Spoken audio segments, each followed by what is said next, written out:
De corona, voltando à nossa programação normal, estou aqui com meus livros, meus estudos, para a gente falar sobre eles. Bom, o que nós sabemos hoje sobre o corona? As atualizações científicas, né, dos estudos. Que ele é um vírus, que ele produz uma reação no nosso corpo, ele produz uma doença que, na sua grande maioria, ela tem aspectos de gripe, mas não é uma gripe, né, assim, igual todo mundo fala, é uma gripe simples. Não é bem assim, em alguns casos ele passa a ser bem diferente.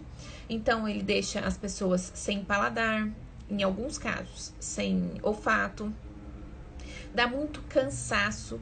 E por que disso, né? Porque ele age em alguns diferentes tipos celulares nossos. No começo a gente achava que ele infectava somente células pulmonares. Isso acontece na grande maioria dos micro-organismos, mas ele tem essa diferença, então, dos outros vírus, porque ele infecta vários tipos de célula. Então, aí é a primeira diferença dele em relação aos outros vírus.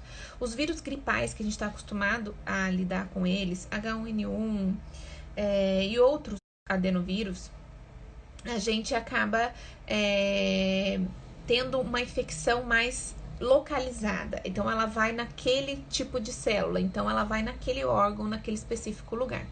Já o coronavírus, ele não tem uma especificidade. Então, ele infecta, por exemplo, células olfativas, por isso que a gente perde o olfato, que é do nariz. Ele infecta células gustativas, por isso a gente perde o gosto. Ele infecta células pulmonares. Ele infecta células neurais, por isso as pessoas acabam perdendo um pouco também desse olfato. Ele infecta células cerebrais. Então, essa expansão, esse conhecimento do vírus em relação ao nosso corpo, isso acontece ao longo do tempo, né? Então, ele vai se especializando, cada vez que ele faz uma mutação, essa é outra característica dele.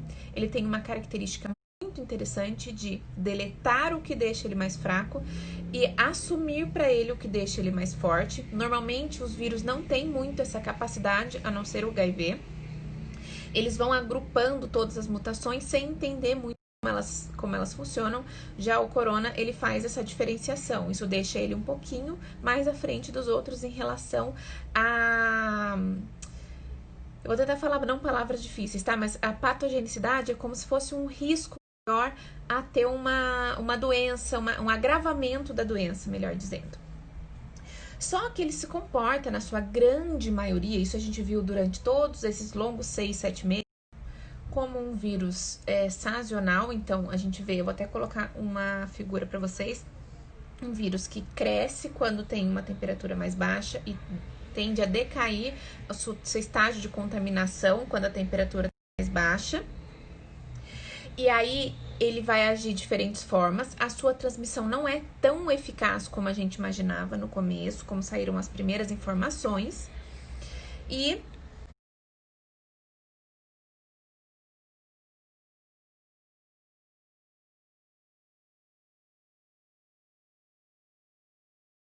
eu coloquei para vocês aqui para vocês entenderem que ele desceu, aí quando abriu o comércio, quer dizer, quando estava fechado ainda ele estava bem alto, quando abriu o comércio ele caiu e agora ele deu uma subida de novo. Ele não é então muito fácil na sua transmissão e ele vai deixar alguns efeitos colaterais, algumas sequelas, melhor dizendo, né? Efeitos colaterais de remédio, mas algumas sequelas em algumas pessoas, que é esse olfato e paladar, que algumas pessoas estão demorando a voltar. Mas no quadro geral, as pessoas hoje morrem menos, e aí eu fui entender um pouquinho por quê. Por que o número de casos, ele deu um pico ontem, e o número de mortos não. Primeiro, um dado que eu acho muito importante é que os médicos aprenderam, já tem protocolos, então eles sabem lidar melhor com essa situação, eles estão conseguindo prescrever medicamentos eficientes. Outro ponto interessante é o sol. A gente tá, então, saindo de casa, a gente tá trabalhando, a gente tá saindo mesmo, então a gente tem mais contato com o sol. Além disso, no Brasil, agora é uma época de verão, então a gente tem muito mais sol pra gente tomar. E isso deixa a nossa imunidade melhor para lidar com o vírus. Além do que, o vírus em si tem uma característica de conseguir ter mais habilidade no frio. Então, ele tem mais habilidade de transmissão. O nosso corpo também no frio, a gente cai um pouquinho em imunidade por causa dessa mudança de temperatura, então tudo isso ajuda. Aí eu peguei esse livro aqui pra gente entender um pouquinho sobre vírus, e ele mostra muito a relação que eu falo sempre com vocês. Que apesar dele ser um micro-organismo muito pequeno comparado a todos os outros e também, principalmente, as nossas células, ele não vive fora do nosso corpo por muito tempo. É muito pouco que ele vive fora do corpo. Então, isso já é uma grande vantagem. Outro ponto que eu achei bem interessante que aqui mostra é aquela relação, olha só, que eu vou pegar aqui para vocês, só um minuto. Olhem isso, aqui é um vírus infectando uma célula bacteriana. Olha o tamanho dele e o tamanho da célula bacteriana. Aqui a gente tá vendo só uma parte dela, de tão grande que ela é, comparado ao vírus. Vou mostrar isso para vocês, principalmente, primeiro, por causa do tamanho dele. Então, o tamanho dele é infinitamente menor do que o tamanho das nossas células. Outro ponto, ele precisa estar dentro de uma célula. O vírus, ele não é considerado uma célula. Ele não é nem considerado um ser vivo, porque sozinho ele não consegue produzir energia para sobreviver e nem reproduzir. Então, ele precisa estar dentro de uma célula completa. E aí, por isso que ele aqui infectou uma célula, que é uma bactéria. Então, ele infecta células bacterianas de outros micro-organismos. Ele vai infectar células humanas, né? Animais, no geral. E ele pode infectar, então, células vegetais também. Que, na verdade, foi a partir de infecções em uma plantação de fumo que foi descoberto a partícula vírica, né? Que é o vírus em si.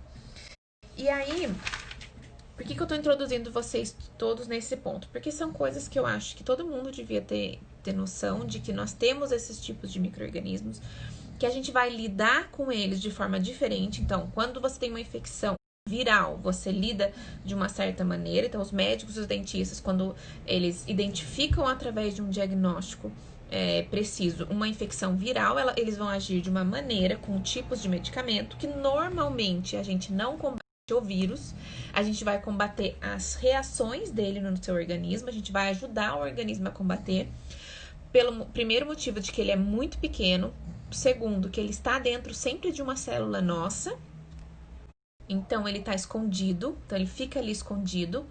Aí, quando sua imunidade sobe, ele não fica circulando ali, procurando outras células para infectar. É como se fosse os bandidos, eles ficam lá, guardadinhos nos esconderijos dele. Quando tem polícia na rua, quando tá tudo controlado, quando o governo tá conseguindo fazer uma boa fiscalização sobre o crime. Mas, quando o governo se descontrola, quando os policiais começam a ficar em menos números na rua, eles começam a sair da sua toca, né? Saem dos esconderijos e começam a tentar invadir casas, né? Locais privados. O vírus faz a mesma coisa, ele fica lá escondidinho. Quando os guardas, que o nosso sistema imunológico abaixa, diminui, ele vai e começa a tentar infectar novas células, sempre a fim de pegar o todo. Ele quer pegar tudo, porque ele quer sempre se expandir, crescer, multiplicar. E aí ele é bem parecido com o HIV no aspecto físico dele, como ele faz a conformação do modo como ele se apresenta para o meio, né? Como ele é. Então, por exemplo, meu nariz é assim, minha boca é desse jeito, minha pele é dessa cor. Então, é como eu me apresento para vocês. Eu vou mostrar pra vocês como ele é, ó. Como é um vírus HIV, só pra vocês verem como ele é parecido, ó. Olhem só. Ai, deixa eu tirar meu fio aqui.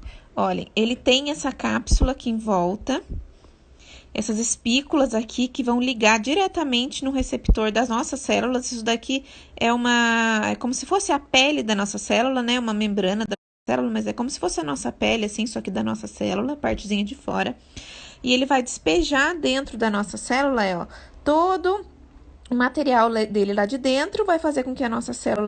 Então, ele vai fazer as nossas células trabalharem para ele, né? Fazendo com que elas virem um zumbi, né? Ele é um parasita, então ele vai paralisar e vai colocar ela para trabalhar para ele, para produzir novos vírus, e com isso ela vai morrer.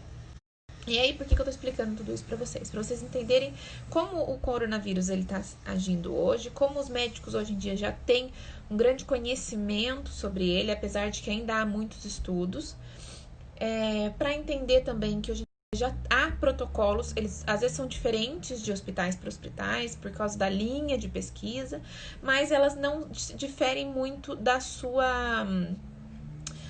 da forma genérica como ele é. Vou explicar para vocês. Então, por exemplo, vai diferenciar o tipo do medicamento, como se fosse a marca do medicamento.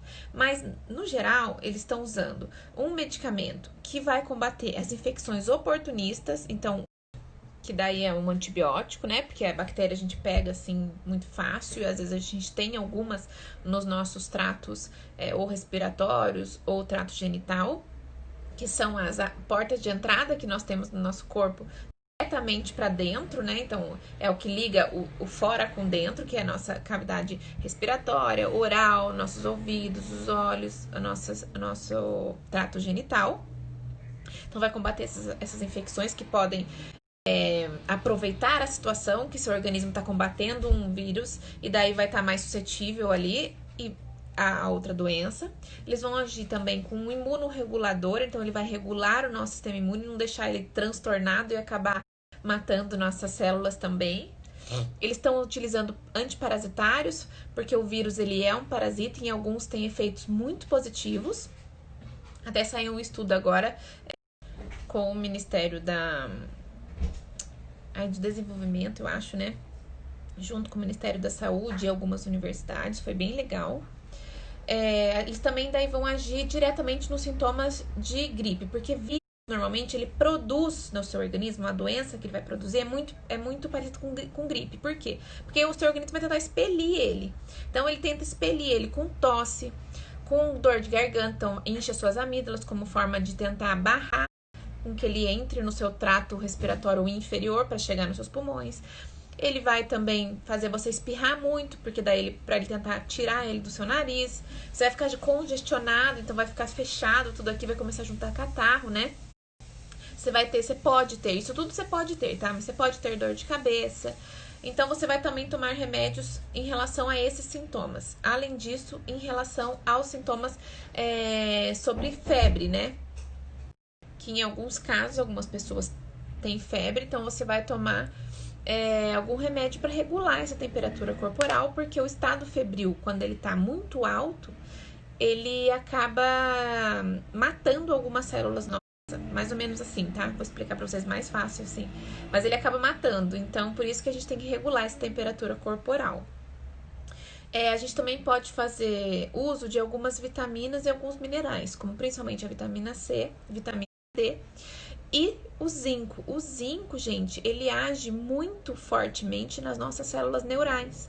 Então, é onde você tem mais... como que eu posso dizer? Você vai... É como se eu estivesse ajudando ela a ficar mais forte, assim. Aqui o vírus não consiga lesionar ela muito